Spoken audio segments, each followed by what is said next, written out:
Sono Fabio Petroni, il Mon nom est Fabio Petroni et je suis directeur des programmes de la Fondation A for Impact, spin-off de l'Université catholique du Sacré-Cœur. Et je vous présente le cours de développement de business model pour le programme Migraventure. Un entrepreneur doit être à la fois un leader, un visionnaire, un excellent manager, un grand orateur, mais il doit surtout être capable d'aimer ses clients, car seulement à cette condition, il créera de la valeur. C'est cette valeur que l'entrepreneur crée avec le produit et les services offerts qui poussera le client à acheter. Sarà quello che spingerà il cliente a comprare il prodotto. Dans ce cours, nous nous chargerons de comprendre avant tout qui est notre client et ce qu'il entend par valeur. Quels sont ses besoins, ses attentes. Nous allons ainsi projeter, élaborer, structurer nos services de manière à satisfaire ses besoins et résoudre son problème. I servizi devono essere disegnati, costruiti e strutturati perché possano effettivamente soddisfare questo bisogno, questo problema che il cliente ha. À partir de là, nous établirons un business model, c'est-à-dire que nous analyserons les rapports à instaurer avec notre clientèle, les moyens de distribution du produit ainsi que le service offert afin de la satisfaire. La viabilité économique de l'entreprise dépendra des activités et des ressources, des frais et des bénéfices d'entreprise et du partenariat mis en place afin de créer de la valeur pour nos clients. L'objectif principal de notre business model restera donc notre capacité en tant qu'entrepreneur de satisfaire un besoin ou résoudre un problème de notre clientèle en créant de la valeur. Come imprenditori di soddisfare un bisogno, un problema del nostro cliente e quindi di generare valore per lui o per lei.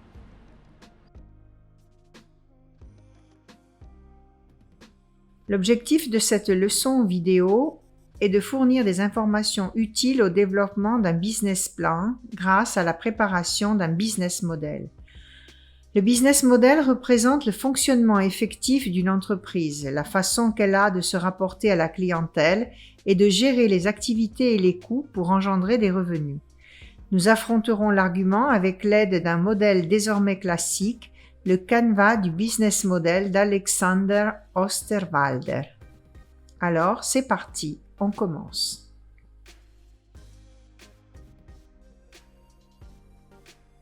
Le Canva du business model se base sur 9 blocs ou secteurs utiles à l'entrepreneur ou entrepreneuse pour construire son propre modèle d'entreprise.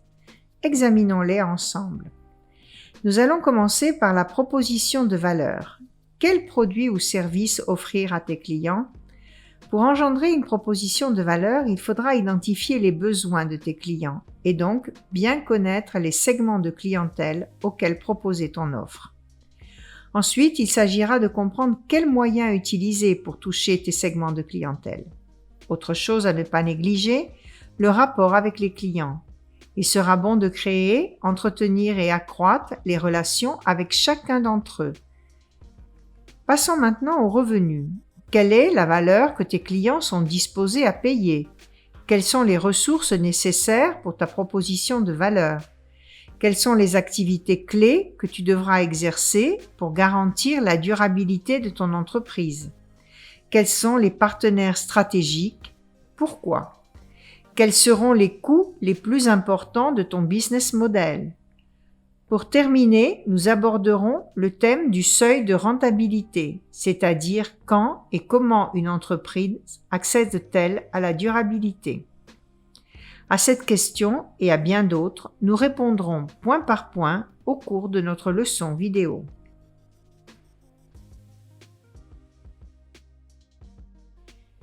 La proposition de valeur, en anglais Value Proposition, décrit l'ensemble des produits et services qui créent de la valeur pour le client.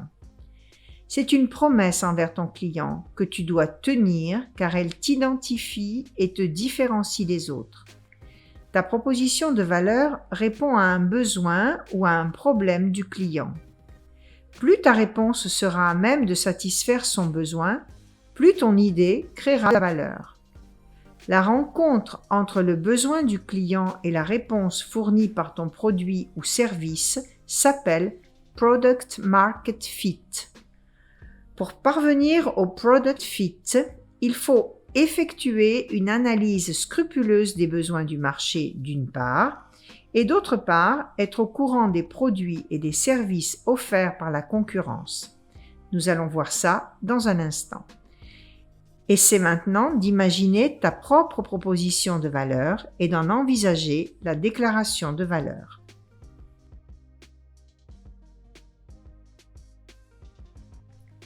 À quel type de client s'adresse ton entreprise ?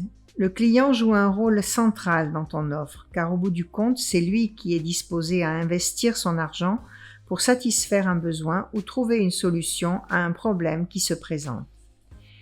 Tu seras donc amené à te demander quel est le profil de mon client, quels sont ses besoins, quels sont les problèmes qu'il doit résoudre. Le succès de ton offre va dépendre de ta capacité d'intercepter les besoins du client. Vu qu'il n'est pas possible d'offrir quelque chose qui convienne à tout le monde, essayons d'établir une distinction entre les différents marchés. Dans les marchés de masse, la consommation étant à large échelle, le bien ou le service offert n'aura pas besoin d'une publicité ultra ciblée. La chose est bien différente pour les marchés de niche, qui s'adressent à une portion plus restreinte de consommateurs qui présentent des besoins précis. Généralement, la compétition des entreprises est plus forte dans les marchés de masse et c'est pour cette raison que les nouvelles entreprises misent toujours davantage sur les marchés de niche. Un conseil. L'objectif fondamental d'une entreprise, surtout en phase de lancement, est de savoir donner une réponse adaptée aux besoins du client, ce que nous avons appelé le Product Market Fit.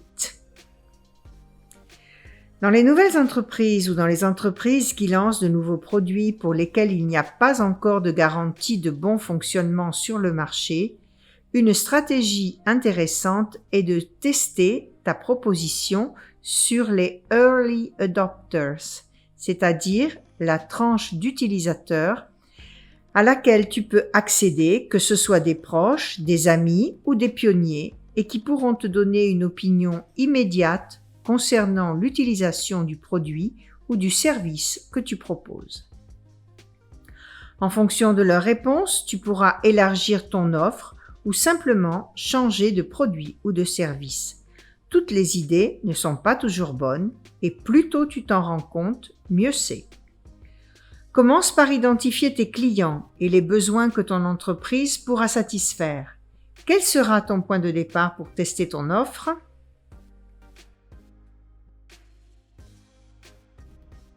Les réseaux sont les moyens à travers lesquels ton produit ou ton service parvient au client. Ils représentent le point de rencontre entre l'entreprise et le consommateur. Ces moyens de communication peuvent être physiques, tels que les espaces commerciaux comme les outlets, les magasins, les supermarchés, ou bien virtuels. Il s'agit dans ce cas de vitrines en ligne qui peuvent être personnelles, comme la section en ligne de nos sites, ou bien à l'appui de tierces parties telles que Amazon ou autres vitrines virtuelles. Les réseaux peuvent être directs, reliant directement l'entreprise au client final, consommateur ou entreprise qu'il soit, ou indirects. Dans ce cas, il vaut mieux prévoir une série de passages gérés par des intermédiaires. En fonction de quoi les recettes de ton entreprise vont-elles varier ? Tout dépendra des passages nécessaires pour arriver au client final. Un artisan boulanger peut décider soit de vendre sa production directement au client dans sa boulangerie, soit d'étendre sa production à un marché plus vaste. Dans ce cas, il pourrait s'appuyer à un revendeur externe afin de recouvrir une zone plus étendue de clients, mais en renonçant toutefois à une partie de son bénéfice. En se développant davantage, la boulangerie pourrait opter pour une production de grande consommation, en passant par un grossiste qui achèterait en grande quantité pour revendre à la grande distribution ou à des revendeurs. En pareil cas, la marge bénéficiaire sur chaque produit baisserait ultérieurement dans le but de toucher un marché encore plus vaste. Le choix du réseau ou des réseaux de vente se basera sur différents critères. Avant tout, la rentabilité. Comment vendre au prix le plus compétitif. Puis, l'efficacité. Comment toucher une clientèle plus vaste? Il faudra considérer aussi le critère de la qualité, de sorte que le produit parvienne au client muni de toutes ses caractéristiques. Le contrôle des temps et des moyens de distribution est aussi très important. Et pour finir, n'oublions pas la commodité qui facilite l'accès aux produits ou aux services pour le client. Quels moyens adopteras-tu pour ton entreprise?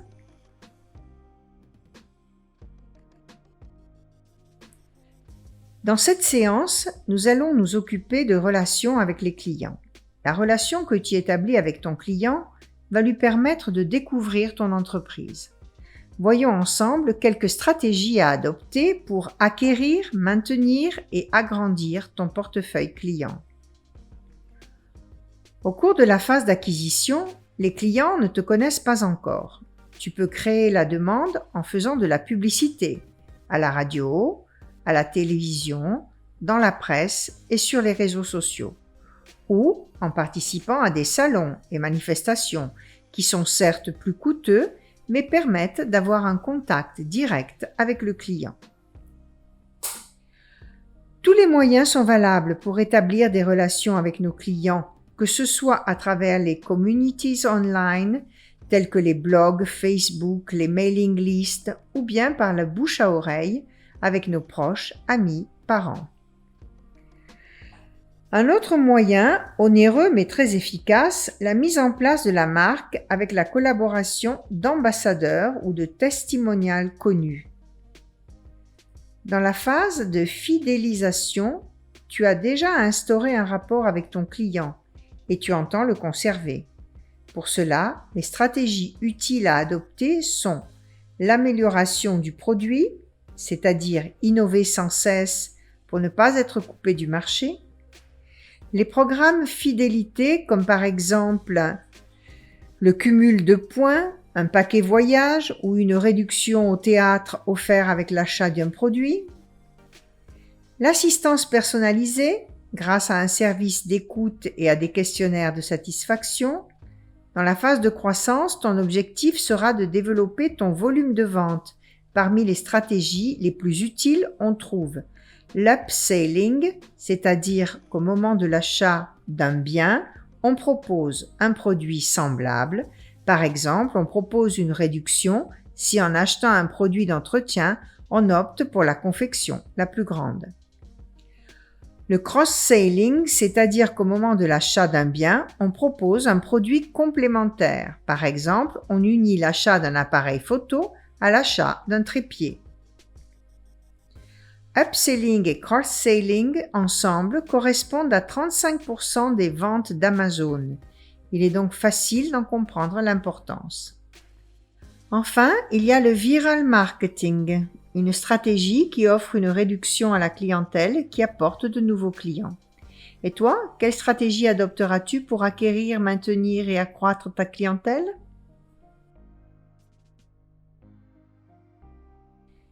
Les activités clés sont les activités nécessaires au bon fonctionnement de ton entreprise et à la réalisation des objectifs fixés dans ta proposition de valeur. Elles sont directement liées aux ressources humaines et financières de l'entreprise et aux partenaires indispensables à leur exécution. Les activités de lancement dépendent du secteur dans lequel tu interviens et peuvent consister par exemple dans l'achat d'un terrain ou de machines de production, ou encore dans la location ou l'achat de hangars, dans l'intégration du personnel, dans l'acquisition de licences ou de brevets. Les estimations des coûts de lancement te donneront une idée de l'investissement de départ. Les activités à régime, telles que l'approvisionnement, la vente, la recherche et le développement, sont les activités que ton entreprise devra assurer durablement. Ton entreprise ne doit pas nécessairement accomplir directement toutes les activités.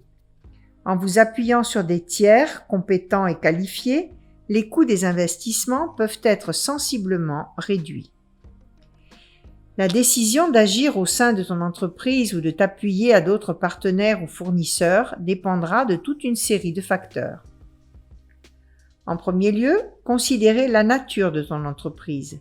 Si tu produis des softwares innovatifs, il se pourrait que les fournisseurs copient tes idées. Dans ce cas, il est préférable que la fonction demeure au sein de l'entreprise. Deuxièmement, il faut prendre en considération le facteur demande de marché. Si nous sommes dans une phase d'exploration, il vaut peut-être mieux acheter un service externe plutôt que d'assumer des coûts pour en réaliser un. En général, acheter des services et confier une partie de la production à des partenaires est toujours avantageux, à condition bien sûr de ne pas compromettre tes affaires. Quelles sont les activités clés de ton entreprise ?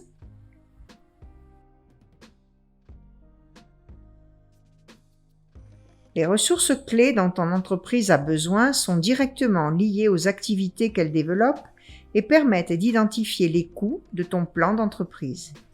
Il peut s'agir de ressources tangibles, par exemple les structures telles que les hangars, les ateliers, l'ameublement, l'équipement, comme les ordinateurs et les machines, ainsi que tout ce qui servira à la transformation, c'est-à-dire les matériaux bruts. Les ressources intangibles, telles que les connaissances technologiques, les brevets, l'expérience, le savoir d'entreprise, la renommée, la marque, brand, la propriété intellectuelle, le portefeuille client, les relations, la culture d'entreprise, pour n'en citer que quelques-uns. Les ressources humaines, c'est-à-dire le capital humain de l'entreprise, les employés, les ingénieurs, les vendeurs et toutes leurs compétences. Les ressources financières, c'est-à-dire les fonds dont dispose l'entreprise, fonds qui peuvent parvenir de capitaux personnels de l'entrepreneur, de financement collectif, crowdfunding, de banques ou d'investisseurs, de proches, amis ou familles. Après avoir identifié les activités clés de ton entreprise, tu seras en mesure d'évaluer les ressources utiles et d'entreprendre de potentiels partenariats avec d'autres entreprises. De quelles ressources a besoin ton entreprise ?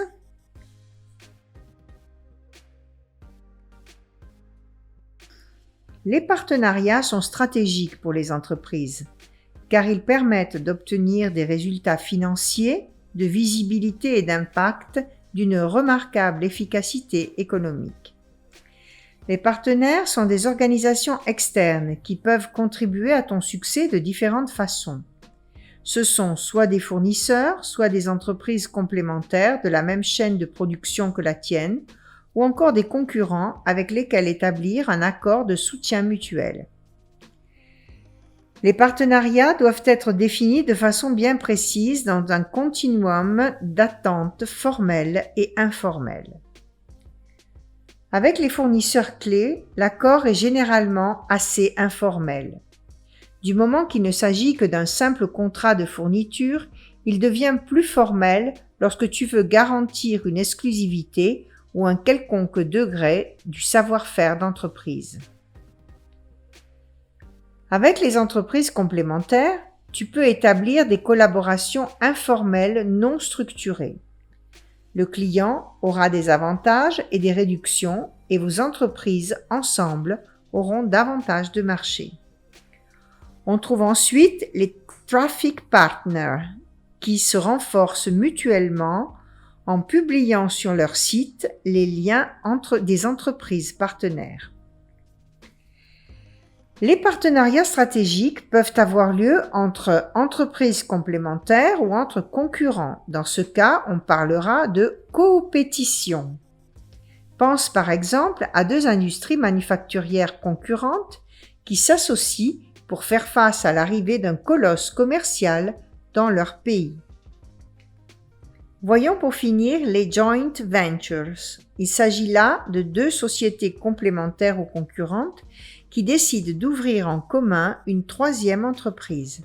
À ce niveau, une officialisation est nécessaire avec un accord qui établisse clairement les rôles et les engagements réciproques, le capital à investir, les modalités d'accès sur le marché et le partage des profits. N'oublie pas enfin que le partenariat doit toujours adopter une stratégie gagnant-gagnant, c'est-à-dire que les deux sociétés sont placées mutuellement dans une position gagnante. As-tu déjà identifié les partenaires dont tu auras besoin et ceux avec lesquels tu pourras entreprendre un partenariat stratégique?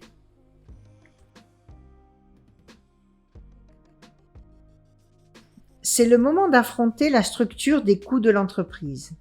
Nous avons abordé les passages stratégiques pour établir les activités clés que nous voulons garantir afin de maintenir l'engagement de notre proposition de valeur. Voyons maintenant comment organiser notre entreprise et ses coûts. En tant qu'entreprise, tu devras affronter des coûts fixes et variables. Les coûts fixes ne changent pas en fonction de la quantité produite ou vendue. Par exemple, un restaurant dans sa phase de départ pourrait devoir acheter ou louer des locaux pour la cuisine et l'accueil des clients, ainsi que le mobilier nécessaire. Il aura besoin peut-être d'embaucher un cuisinier ou un serveur. Quelle que soit la quantité de repas servis, le coût fixe sera toujours le même. Comme coût fixe, on peut avoir les loyers, les salaires, les coûts administratifs, les assurances, le téléphone. Les coûts variables sont proportionnels à la quantité de marchandises ou de biens produits et vendus. Si nous considérons toujours notre exemple précédent, dans les coûts variables, nous trouverons les matières premières nécessaires à la production des repas, le personnel de salle supplémentaire pour les grandes occasions ou encore la consommation d'électricité. En phase de démarrage, il est important d'essayer de transformer le plus possible les coûts fixes en coûts variables pour donner à l'entreprise plus de flexibilité, surtout si les conditions du marché sont incertaines. Si vous le pouvez, une bonne stratégie est de louer les machines plutôt que de les acheter. Les coûts globaux sont fournis par la somme des coûts fixes et variables. As-tu déjà envisagé les coûts fixes et variables de ton entreprise? Quelle source de revenus ton entreprise peut-elle avoir? Les gains d'une entreprise sont le résultat de la différence entre les entrées et les coûts.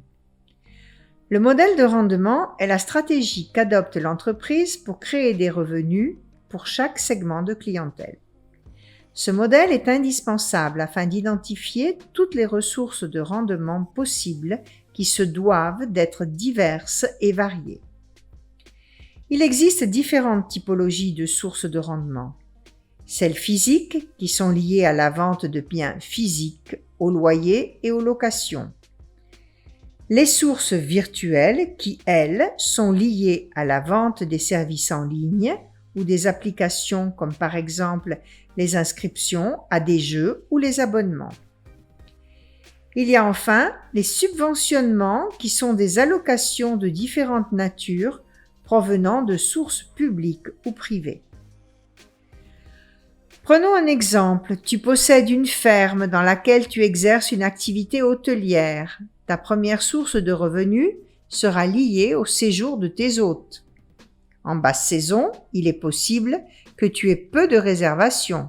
Alors, une bonne stratégie serait de mettre ton espace à disposition pour des congrès d'entreprise, ou inventer des paquets scolaires pour des classes vertes, ou pourquoi pas offrir des services organisés tels que des balades à vélo ou des excursions pour découvrir les environs.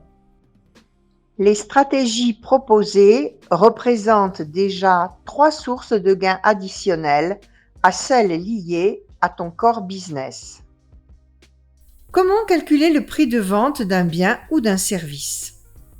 Les méthodes varient en fonction des capacités du marché, de l'originalité de ta proposition de valeur, de ce que font tes concurrents. La cost-based pricing est la stratégie selon laquelle le prix sera calculé en fonction du coût de production et sera un de ses multiples. La value-based pricing se base sur la valeur que le client attribue au produit, par exemple la valeur du statut dérivant de l'achat de ce produit. Avec le competitive pricing, le prix est choisi comme positionnement par rapport et au prix des concurrents. La stratégie du volume pricing prévoit d'encourager les achats multiples et en grande quantité à l'aide d'un prix fixe et plus contenu. Et pour conclure, l'affordable price, c'est-à-dire une stratégie de formulation du prix qui comprend un revenu base provenant du client et une partie provenant de subventionnements privés ou publics. Pour comprendre le prix exact à proposer pour ton offre, il est important que tu évalues attentivement le prix que tu réclames et la disponibilité de ta clientèle à le payer. Pense un peu à quel chiffre d'affaires ton entreprise peut aspirer et commence à envisager. Nous voici arrivés à la section du break-even point ou seuil de rentabilité. L'analyse du point de rentabilité sert aux entrepreneurs et entrepreneuses pour comprendre quel est le volume de vente nécessaire, défini dans le temps, pour atteindre une durabilité économique et évaluer la rentabilité d'un produit. Les entrées au-delà du seuil de rentabilité constituent un bénéfice pour l'entreprise. Revenons maintenant à ton entreprise. Tu as établi les activités clés, les ressources nécessaires et leurs coûts, les partenaires et les fournisseurs avec lesquels travailler, les sources et les modalités de revenus et le prix, et tu as bien entendu défini les coûts fixes et ceux variables. Afin de bien prévoir le seuil de rentabilité, il est important d'introduire deux notions clés. L'unité de production. Quand nous calculons les coûts, il nous faut une base départ. Exemple. Georgette a monté un salon de beauté de remise en forme qui vend des soins esthétiques. Elle a loué une machine professionnelle pour les traitements et a embauché une esthéticienne spécialisée. Étant donné qu'elle sait combien de traitements sa machine peut effectuer chaque jour, c'est sur la base de cette information qu'elle calculera pour l'instant le prix d'un traitement. L'unité de vente. L'unité de vente correspond au paquet que tu décides de vendre au client. Dans le cas du centre de Georgette, l'unité de vente correspondra à une séance de 30 minutes au prix de 25 €. Pour calculer le seuil de rentabilité, il faut connaître clairement les coûts fixes et variables par unité, ainsi que notre capacité maximale de production et avoir établi le prix de notre unité. Le seuil de rentabilité nous aide à comprendre si notre prix est correct ou s'il nous faut modifier quelque chose. Prenons un exemple. Revenons à notre salon de beauté. Georgette paie chaque semaine 30 € de publicité, 50 € d'assurance, 30 € de fourniture d'énergie, 250 € de salaire. Mais pour chaque traitement, il faut aussi ajouter des coûts variables. 10 € de location de la machine et 5 € pour sa manutention. 1 € d'appel pour les rendez-vous de chaque séance. Georgette a fixé un prix de 25 € la séance de 30 minutes et son centre peut accueillir maximum 60 traitements par semaine. Combien de traitements devra-t-elle garantir pour atteindre le seuil de rentabilité?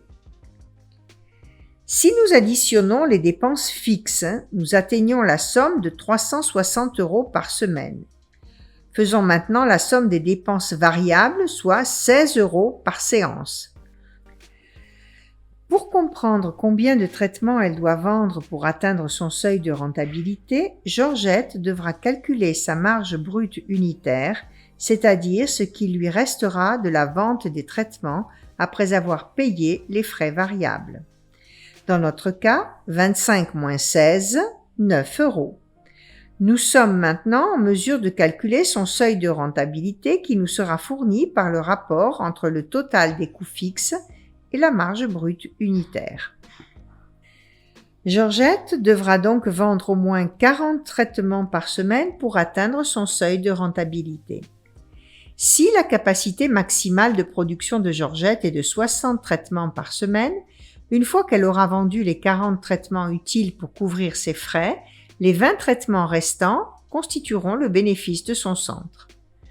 Dans l'éventualité que ces coûts fixes augmentent parce que les salaires passent à 440 €, quel sera le nouveau seuil de rentabilité du centre? 61 traitements?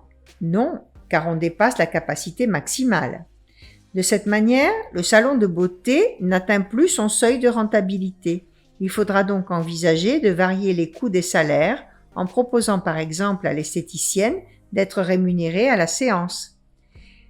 Imaginons maintenant qu'en raison de la concurrence, Georgette soit obligée de baisser ses prix de 25 à 22 € la séance. Que se passera-t-il au niveau du seuil de rentabilité?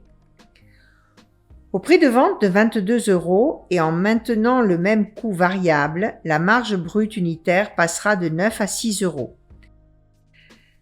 Pour atteindre son seuil de rentabilité, le centre de remise en forme devra vendre 60 traitements qui correspondent à sa capacité maximale sans aucun bénéfice ultérieur. Dans ce cas, Georgette devra envisager de diminuer les frais, sans quoi son entreprise ne sera pas viable.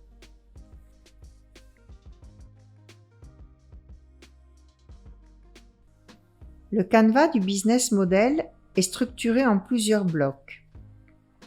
Le premier concerne l'importance de connaître les besoins des clients afin de pouvoir leur offrir la réponse gagnante au moyen de la proposition de valeur.